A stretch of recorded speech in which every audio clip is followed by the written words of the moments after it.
जिससे कि हम यहाँ सांप्रदायिक ताकतों को रोक सकें, जो राष्ट्र के नाम पे, धर्म के नाम पे हमेशा छलते हैं, उनको रोक सकें।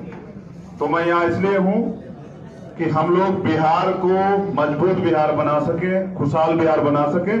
जो तमाम समस्याएं हैं यहाँ और हमारे एजेंडे, हम अपने एजेंडों की वजह से यहाँ, बहुजन समाज की वजह से यहाँ है। हम यहाँ इसलिए हैं कि शोषित वंचित समाज के लोगों को उनके अधिकार मिले। जो लोग अहंकार में, हमने सभी लोगों ने निमंत्रण भेजा है और हमने पहल की थी। मैंने खुद कहा था कि भाजपा को रोकने के लिए किसी की मदद लेनी पड़े या किसी को मदद देनी पड़े।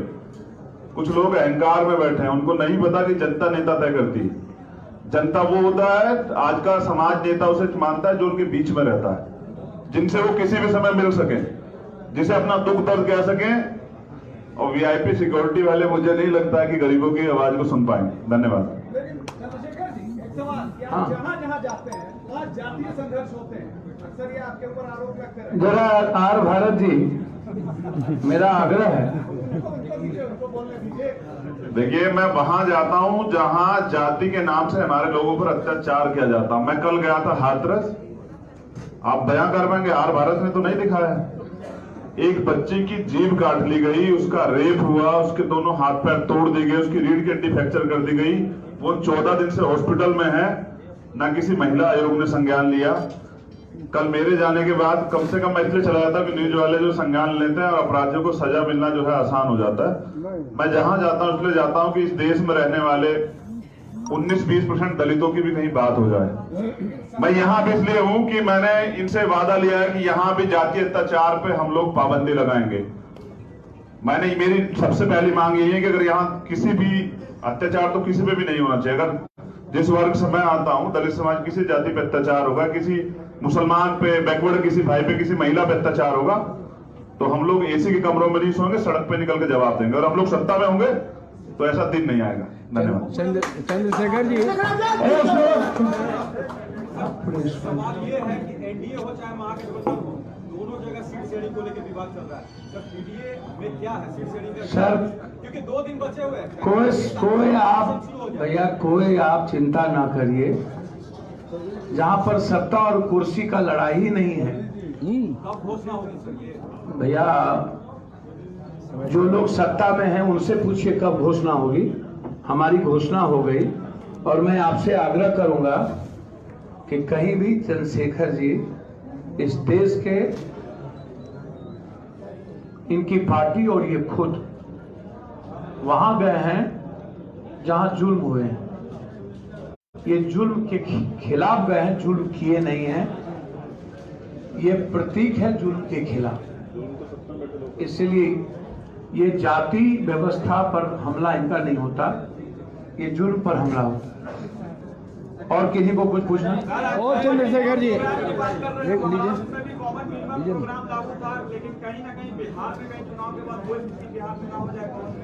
सर कॉमन मिनिमम प्रोग्राम पर अक्षरशः पहले ही मैंने कहा है कि मेरा एक मैनिफेस्टो हिंदुस्तान के इतिहास में 30 साल बनाम 3 साल प्रतिज्ञा पत्र, शपथ पत्र के साथ आया हुआ। अब पीडीए का एक कॉमन मिनिमम प्रोग्राम होगा। जैसे इन्होंने कहा कि कोई जुल्म होगा, होंगे सत्ता में आएंगे तो नहीं होगा। मिनिमम प्रोग्राम है, यही बिंदु होता है। सत्ता आ चुका है, ओ बाबू जी, सब आ चुका है।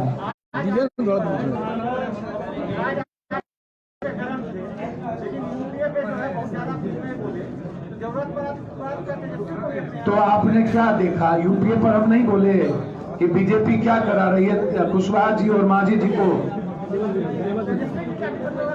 भैया राजद एक अच्छा नेतृत्व के साथ आता है तो क्या दिक्कत है हमको? कहाँ हम किसी से अपमानित होते हैं यार, आप चिंता ना करिए। चंद्रशेखर जी, बिहार में रामविलास पासवान, एक मिनट नाम रुक जाइए, 1 मिनट। पंजाब केसरी जी 1 मिनट रुक जाइए, आप पूछिए। क्या आपकी पार्टी से मुसलमानों की पार्टी और दूसरा क्वेश्चन मेरा ये है कि इस बार हमेशा एंटी नेशनल होने का इल्जाम लगाता है। देखिए, मैं एसडीपीआई के राष्ट्रीय अध्यक्ष एम के फैजी की तरफ से और एसडीपीआई की तरफ से यहाँ पर कर रहा हूँ। सवाल ये है कि ये सिर्फ क्या मुसलमानों की पार्टी है अगर मुसलमानों की बनाई हुई पार्टी सिर्फ मुसलमानों की पार्टी होती है तो एसडीपीआई को आप मुसलमानों की पार्टी कहते हैं। मुसलमानों की लीडरशिप से कोई पार्टी नहीं होती, वरना सिर्फ लालू प्रसाद की यादव की पार्टी होती। हमारे लीडर यहाँ पर बैठे हुए हैं, जो हमने चुना हुआ है कि ये पप्पू यादव साहब हमारे लीडर होंगे। तो अगर मुसलमानों की पार्टी है तो भी हम जम कर रहे हैं उस शिनाख्त में जो सबकी पार्टियां, यहाँ चंद्रशेखर साहब बैठे हुए हैं, यहाँ पे मातंग साहब हमारे साथ हैं। और ये शुरुआत है एक ऐसे मूवमेंट की जो बिहार बचाओ से शुरू होगा और देश बचाओ तक जाएगा, क्योंकि बिहार में हमने जो मजबूर वोटर देखा है उसको हम आज़ाद और प्रतिष्ठावान बनाना चाहते हैं, इसलिए हम इसमें आए हैं। और हम देशभक्त हैं, तो इस बात के लिए हमें कोई भी बताने की जरूरत नहीं है, क्योंकि हम संघर्ष की पार्टी है। और कमजोरों को और उन लोगों को जिनको इंसाफ नहीं मिल रहा, उन्हें दलित भी है, बैकवर्ड भी है, कमजोर सारे तबकात हैं, उनके लिए लड़ाई लड़ रहे हैं। तो जो हमारे ऊपर इल्जाम लगे कि हम इसी तरह से गठबंधन बना के लोगों को के साथ, जो आज ये पार्टी, ये जो गठबंधन है, इसमें किसी तरह का भी कोई आइडियोलॉजिकल डिफरेंस नहीं है। एक तरह से सोचने वाले लोग एक साथ आए हैं जो किसी दूसरे गठबंधन में नहीं है, इसलिए ये गठबंधन बहुत दूर जाएगा। आज इसको लॉन्चिंग इवेंट है इसकी, ये जाता चला जाएगा और एक्सपेंशन बढ़ता जाएगा, आप देखेंगे। सबसे बड़ी बात मैं आपको बता दूं, एसडीपीआई के साथ समझौता बीएसपी का कर्नाटक में, जेडीएस का देवगौड़ा जी का कर्नाटक में, केरल कांग्रेस बेंगलोर में, एआईडीएमके तमिलनाडु में और सपा का केरल में, इनका गठबंधन है और निहायत संविधान बचाने वाली एक शख्सियत है। चलिए और कुछ। एक मिनट, चंद्रशेखर जी,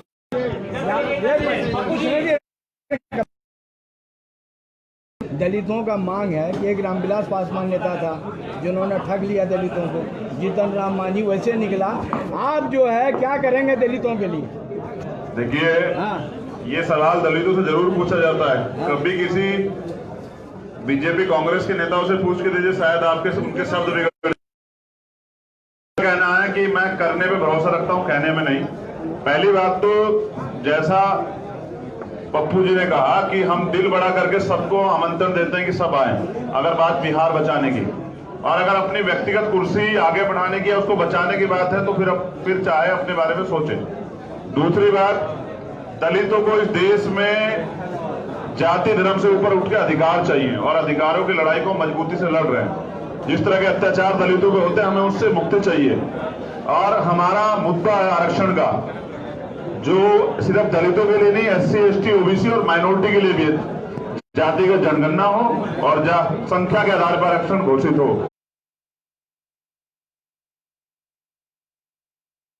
जिससे कि दलित भी इस देश में सम्मान का जीवन जो है यापन कर सके। तो अब जो मुद्दे हैं वो कॉमन मिनिमम प्रोग्राम में आपको बताए जाएंगे, और करने को तो हमने करके दिखाया कि आज जय भीम का नारा और नीला झंडा जो है बिहार में भी, जब बिहार बंद बुलाया जाता तो बहुत मजबूती से जो है गूंजता नजर आता है। धन्यवाद। पप्पू जी, हाँ, वैसी से खौफ है आपको या उन्होंने दावत दिया आपने इस लाइन में शामिल होने के लिए? ये असदुद्दीन ओवैसी से पॉलिटिकल खौफ, जिसको कोरोना से खौफ ना हो उसको दुनिया में किससे खौफ होगा? आपने इनवाइट किया उनको? सर मैं एक बात बताऊं, जो भी व्यक्ति बिहार बचाने में आएंगे उनका स्वागत कर। मुझे कोई मतलब, किसी से कोई गिला शिकवा आपत्ति नहीं है। आरएसएस से आपको आपत्ति नहीं है तो मुझको ओबीसी से क्या आपत्ति? हमको किसी से आपत्ति नहीं, मेरा सवाल था कि आप पूरी इलाकों में जाएंगे जहाँ वैसा चुनाव लड़ रहे हैं, किशनगंज के इलाके में एसडीपीआई जाएगी वहाँ। मैं कहाँ जाएगी मुझे नहीं मतलब, अभी जो है उस पर बात करिए। हम ज्योतिष नहीं है इन लोगों की तरह, लेकिन बिहार बचाने में कोई कमी नहीं रखेंगे। मैं आपको विश्वास दिलाता हूं। मैंने फिर अंतिम में मैं कह के अपनी बात समाप्त करता हूं। आपका खाना है कि मैं उपेंद्र कुशवाहा जी, मैं चिराग पासवान जी से आग्रह करूंगा कि आप लीडर बने, आप परजीवी दलित को ना बनाएं और ना ही कुशवाहा को परजीवी बनाएं। धन्यवाद, नमस्कार। Sir sir sir sir sir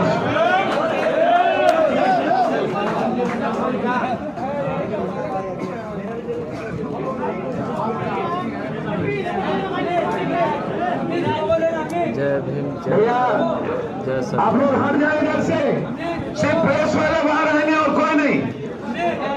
आप लोग हट जाए।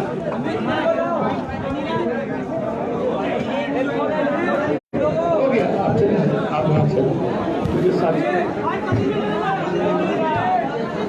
थाने में आ जाए और छोड़ दे भैया। देख लीजिए, आप उनको देख लीजिए।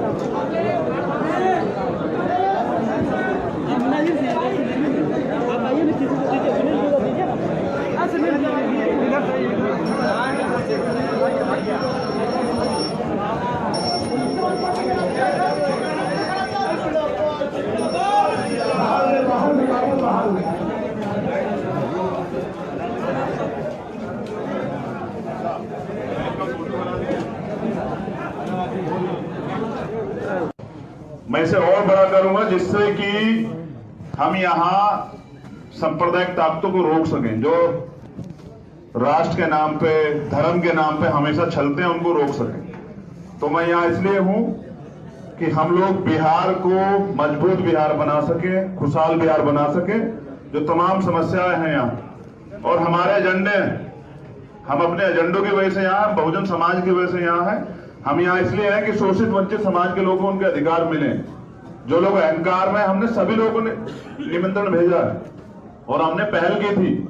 मैंने खुद कहा था कि भाजपा को रोकने के लिए किसी की मदद लेनी पड़े या किसी को मदद देनी पड़े। कुछ लोग अहंकार में बैठे हैं, उनको नहीं पता कि जनता नेता तय करती है। जनता वो होता है, आज का समाज नेता उसे मानता है जो उनके बीच में रहता है, जिनसे वो किसी भी समय मिल सके, जिसे अपना दुख दर्द कह सके। और वीआईपी सिक्योरिटी वाले मुझे नहीं लगता है कि गरीबों की आवाज को सुन पाएंगे। धन्यवाद। चंद्रशेखर जी, एक सवाल, कि आप जहाँ जहाँ जाते हैं वहाँ जातीय संघर्ष होते हैं, अक्सर ये आपके ऊपर आरोप लगते हैं। जरा आर भारत जी, मेरा आग्रह है, उनको बोलने दीजिए। देखिए, मैं वहां जाता हूं जहां जाति के नाम से हमारे लोगों पर अत्याचार किया जाता है। मैं कल गया था हाथरस, आप बयां कर पाएंगे, आर भारत ने तो नहीं दिखाया। एक बच्ची की जीभ काट ली गई, उसका रेप हुआ, उसके दोनों हाथ पैर तोड़ दिए गए, उसकी रीढ़ की हड्डी फ्रैक्चर कर दी गई। वो 14 दिन से हॉस्पिटल में है, ना किसी महिला आयोग ने संज्ञान लिया। कल मेरे जाने के बाद कम से कम मैं इसलिए चला जाता कि न्यूज वाले जो संज्ञान लेते हैं और अपराधियों को सजा मिलना जो है आसान हो जाता है। मैं जहां जाता हूं इसलिए जाता हूं कि इस देश में रहने वाले 19-20% दलितों की भी कहीं बात हो जाए। मैं यहाँ भी इसलिए हूं कि मैंने इनसे वादा लिया है कि यहाँ भी जातीय अत्याचार पे हम लोग पाबंदी लगाएंगे। मेरी सबसे पहली मांग यही है कि अगर यहाँ किसी भी अत्याचार, तो किसी पे भी नहीं होना चाहिए। अगर जिस वर्ग से मैं आता हूँ, दलित समाज, किसी जाति पे अत्याचार होगा, किसी मुसलमान पे, बैकवर्ड किसी भाई पे, किसी महिला पे अत्याचार होगा, तो हम लोग एसी के कमरों में नहीं सोएंगे, सड़क पे निकल के जवाब देंगे। और हम लोग सत्ता में होंगे तो ऐसा दिन नहीं आएगा। धन्यवाद। चंद्रशेखर जी, सवाल ये है कि एनडीए हो चाहे महागठबंधन हो, दोनों जगह सीट शेयरिंग को लेकर विवाद चल रहा है। सर, पीडीए में क्या है सीट शेयरिंग का? सर, क्योंकि 2 दिन बचे हुए हैं। कोई आप भैया, कोई आप चिंता ना करिए। जहां पर सत्ता और कुर्सी का लड़ाई ही नहीं है, कब घोषणा होगी सर ये? भैया जो लोग सत्ता में हैं उनसे पूछिए कब घोषणा होगी। हमारी घोषणा हो गई और मैं आपसे आग्रह करूंगा कि कहीं भी चंद्रशेखर जी इस देश के, इनकी पार्टी और ये खुद वहां गए हैं जहां जुल्म हुए हैं। ये जुल्म के खिलाफ गए हैं, जुल्म किए नहीं हैं। ये प्रतीक है जुल्म के खिलाफ। इसलिए ये जाति व्यवस्था पर हमला इनका नहीं होता, ये जुल्म पर हमला होता। और किसी को कुछ पूछना? चंद्रशेखर जी, प्रोग्राम लागू था, लेकिन कहीं ना कहीं बिहार में कहीं चुनाव के बाद कोई बिहार में ना हो जाए। सर, कॉमन मिनिमम प्रोग्राम पर अक्षरशः पहले ही मैंने कहा है कि मेरा एक मैनिफेस्टो हिंदुस्तान के इतिहास में 30 साल बनाम 3 साल प्रतिज्ञा पत्र, शपथ पत्र के साथ आया हुआ। अब पीडीए का एक कॉमन मिनिमम प्रोग्राम होगा। जैसे इन्होंने कहा कि कोई जुल्म होगा, होंगे, सत्ता में आएंगे तो नहीं होगा। मिनिमम प्रोग्राम है, यही बिंदु होता है। सबका आ चुका है, ओ बाबू जी, सब आ चुका है।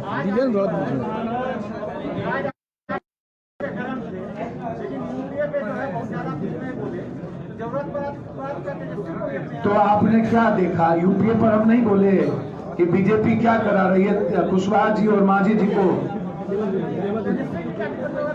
भैया, राजद एक अच्छा नेतृत्व के साथ आता है तो क्या दिक्कत है हमको? कहां हम किसी से अपमानित होते हैं यार? आप चिंता ना करिए। चंद्रशेखर जी, एक मिनट, बिहार में रामविलास पासवान, एक मिनट आप रुक जाइए।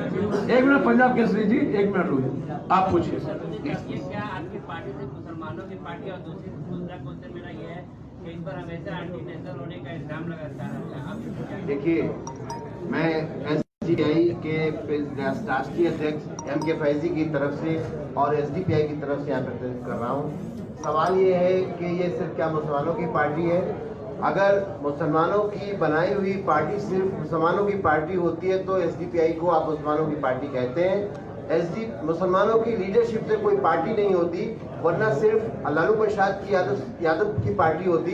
हमारे लीडर यहाँ पर बैठे हुए हैं, जो हमने चुना हुआ है कि पप्पू यादव साहब हमारे लीडर होंगे।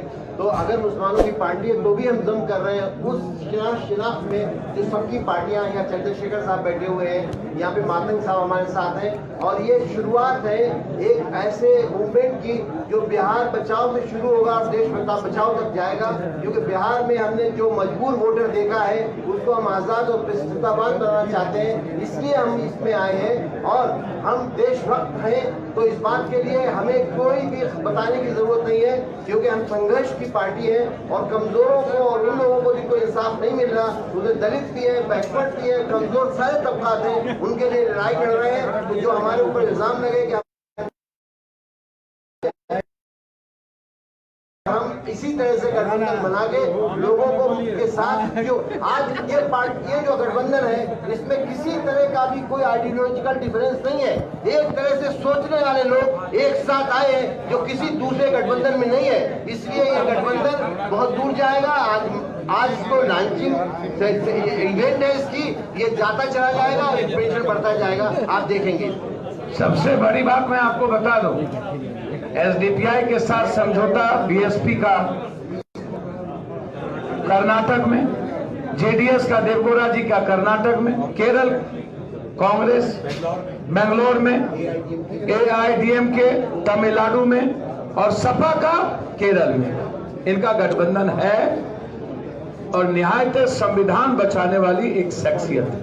चलिए और कुछ। एक मिनट चंद्रशेखर जी,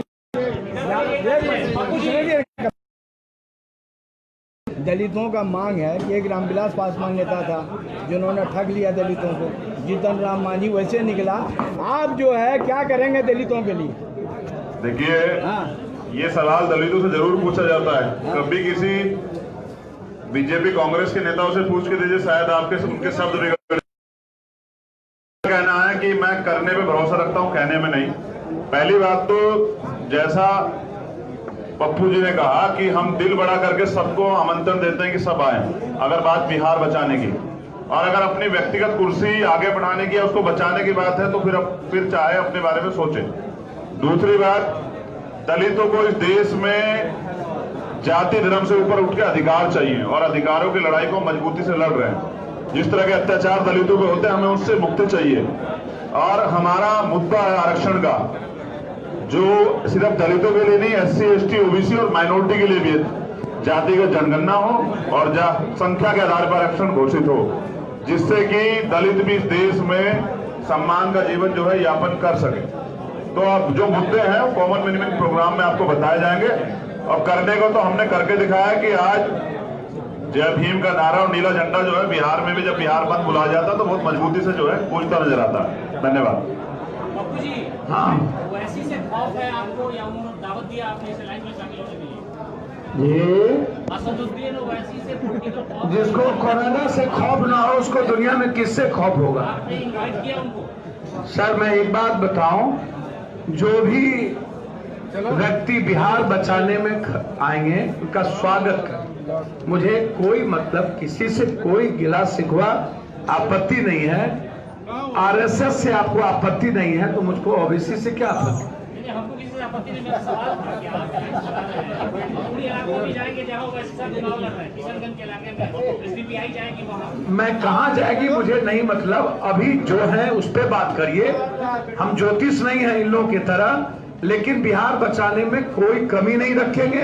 मैं आपको विश्वास दिलाता हूं।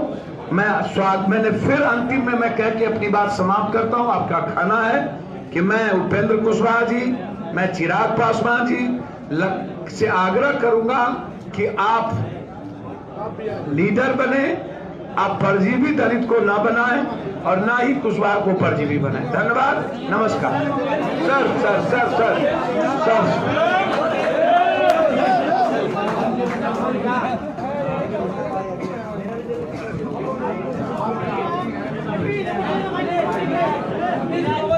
जय भीम, भैया जय सब। आप लोग हट जाए इधर से, सिर्फ प्रेस वाले बाहर रहेंगे और कोई नहीं।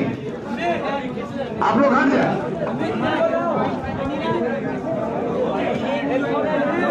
हो गया, आप चलिए, आप खाने में आ जाए, आप छोड़ दे भैया। देख लीजिए, आप तो देख लीजिए।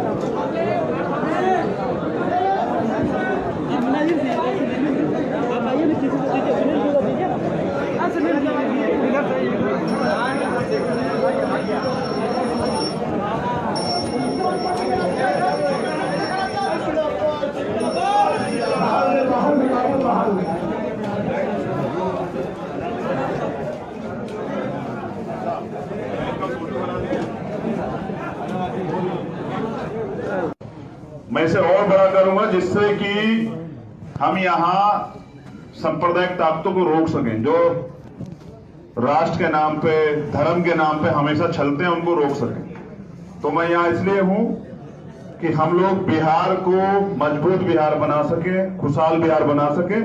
जो तमाम समस्याएं हैं यहाँ और हमारे एजेंडे, हम अपने एजेंडों की वजह से यहाँ, बहुजन समाज की वजह से यहाँ है। हम यहाँ इसलिए हैं कि शोषित वंचित समाज के लोगों को उनके अधिकार मिले।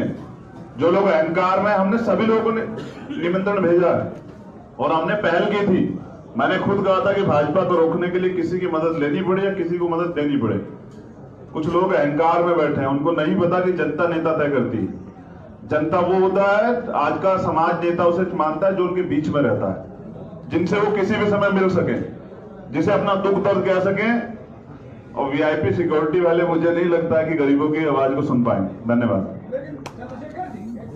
हाँ। जहाँ जाते हैं वहाँ जातीय संघर्ष होते हैं, अक्सर ये आपके ऊपर आरोप लगते हैं। जरा आर भारत जी, मेरा आग्रह है, देखिए मैं वहां जाता हूं जहां जाति के नाम से हमारे लोगों पर अत्याचार किया जाता। मैं कल गया था हाथरस, आप बयां कर पाएंगे, आर भारत में तो नहीं दिखाया। एक बच्ची की जीभ काट ली गई, उसका रेप हुआ, उसके दोनों हाथ पैर तोड़ दिए गए, उसकी रीढ़ की हड्डी फ्रैक्चर कर दी गई। वो 14 दिन से हॉस्पिटल में है, ना किसी महिला आयोग ने संज्ञान लिया। कल मेरे जाने के बाद कम से कम मैं इसलिए चला जाता कि न्यूज वाले जो संज्ञान लेते हैं और अपराधियों को सजा मिलना जो है आसान हो जाता है। मैं जहां जाता हूं इसलिए जाता हूं कि इस देश में रहने वाले 19-20% दलितों की भी कहीं बात हो जाए। मैं यहाँ भी इसलिए हूं कि मैंने इनसे वादा लिया है कि यहाँ भी जातीय अत्याचार पे हम लोग पाबंदी लगाएंगे। मेरी सबसे पहली मांग यही है कि अगर यहाँ किसी भी अत्याचार, तो किसी पे भी नहीं होना चाहिए। अगर जिस वर्ग से मैं आता हूं, दलित समाज, किसी जाति पे अत्याचार होगा, किसी मुसलमान पे, बैकवर्ड किसी भाई पे, किसी महिला पे अत्याचार होगा, तो हम लोग एसी के कमरों में नहीं सोएंगे, सड़क पे निकल के जवाब देंगे। और हम लोग सत्ता में होंगे तो ऐसा दिन नहीं आएगा। धन्यवाद। चंद्रशेखर जी, सवाल ये है कि एनडीए हो चाहे महागठबंधन हो, दोनों जगह सीट शेयरिंग को लेकर विवाद चल रहा है। सर पीडीए में क्या है सीट शेयरिंग का? सर, क्योंकि 2 दिन बचे हुए हैं। कोई आप भैया, कोई आप चिंता ना करिए। जहां पर सत्ता और कुर्सी का लड़ाई ही नहीं है, कब घोषणा होगी सर ये? भैया जो लोग सत्ता में हैं उनसे पूछिए कब घोषणा होगी। हमारी घोषणा हो गई और मैं आपसे आग्रह करूंगा कि कहीं भी चंद्रशेखर जी इस देश के, इनकी पार्टी और ये खुद वहां गए हैं जहां जुल्म हुए हैं। ये जुल्म के खिलाफ गए हैं, जुल्म किए नहीं हैं। ये प्रतीक है जुल्म के खिलाफ। इसलिए ये जाति व्यवस्था पर हमला इनका नहीं होता, ये जुर्म पर हमला होता। और किसी को कुछ पूछना? और चंद्रशेखर जी उसमें भी कॉमन मिनिमम प्रोग्राम लागू था, लेकिन कहीं ना कहीं बिहार में कहीं चुनाव के बाद कोई बिहार में ना हो जाए common minimum programme. Sir, common minimum programme पर अक्षरशः पहले ही मैंने कहा है कि मेरा एक मैनिफेस्टो हिंदुस्तान के इतिहास में 30 साल बनाम 3 साल प्रतिज्ञा पत्र, शपथ पत्र के साथ आया हुआ। अब पीडीए का एक कॉमन मिनिमम प्रोग्राम होगा, जैसे इन्होंने कहा कि कोई जुल्म होगा होंगे, सत्ता में आएंगे तो नहीं होगा। मिनिमम प्रोग्राम है, यही बिंदु होता है। सबका आ चुका है, ओ बाबू जी सब आ चुका है। डीजल थोड़ा पूछो।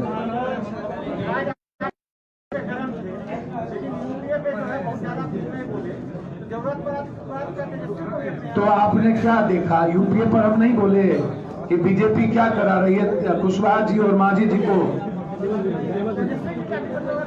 भैया, राजद एक अच्छा नेतृत्व के साथ आता है तो क्या दिक्कत है हमको? कहां हम किसी से अपमानित होते हैं यार? आप चिंता ना करिए। चंद्रशेखर जी, एक मिनट, बिहार में रामविलास पासवान, एक मिनट रुक जाइए। एक मिनट, पंजाब केसरी जी, एक मिनट रुक जाइए, आप पूछिए। ये क्या आपकी पार्टी से मुसलमानों की पार्टी और दूसरा क्वेश्चन मेरा ये है कि इस पर हमेशा एंटी नेशनल होने का इल्जाम लगातार रहता है। देखिए, मैं एसडीपीआई के राष्ट्रीय अध्यक्ष एम के फैजी की तरफ से और एसडीपीआई की तरफ से यहाँ प्रतिनिधित्व कर रहा हूँ। सवाल ये है कि ये सिर्फ क्या मुसलमानों की पार्टी है? अगर मुसलमानों की बनाई हुई पार्टी सिर्फ मुसलमानों की पार्टी होती है तो एसडीपीआई को आप मुसलमानों की पार्टी कहते हैं। मुसलमानों की लीडरशिप से कोई पार्टी नहीं होती, वरना सिर्फ लालू प्रसाद की यादव की पार्टी होती। हमारे लीडर यहाँ पर बैठे हुए हैं, जो हमने चुना हुआ है कि ये पप्पू यादव साहब हमारे लीडर होंगे। तो अगर मुसलमानों की पार्टी है तो भी हम जम कर रहे हैं उस शिनाख्त में जो सबकी पार्टियां, यहाँ चंद्रशेखर साहब बैठे हुए हैं, यहाँ पे मातंग साहब हमारे साथ हैं। और ये शुरुआत है एक ऐसे मूवमेंट की जो बिहार बचाओ से शुरू होगा और देश बचाओ तक जाएगा, क्योंकि बिहार में हमने जो मजबूर वोटर देखा है उसको हम आज़ाद और प्रतिष्ठावान बनाना चाहते हैं, इसलिए हम इसमें आए हैं। और हम देशभक्त हैं, तो इस बात के लिए हमें कोई भी बताने की जरूरत नहीं है, क्योंकि हम संघर्ष की पार्टी है। और कमजोरों को और उन लोगों को जिनको इंसाफ नहीं मिल रहा, उन्हें दलित भी है, बैकवर्ड भी है, कमजोर सारे तबकात हैं, उनके लिए लड़ाई कर रहे हैं। तो जो हमारे ऊपर इल्जाम लगे कि हम इसी तरह से गठबंधन बना के लोगों को के साथ, जो आज ये जो गठबंधन है इसमें किसी तरह का भी कोई आइडियोलॉजिकल डिफरेंस नहीं है। एक तरह से सोचने वाले लोग एक साथ आए हैं जो किसी दूसरे गठबंधन में नहीं है, इसलिए ये गठबंधन बहुत दूर जाएगा।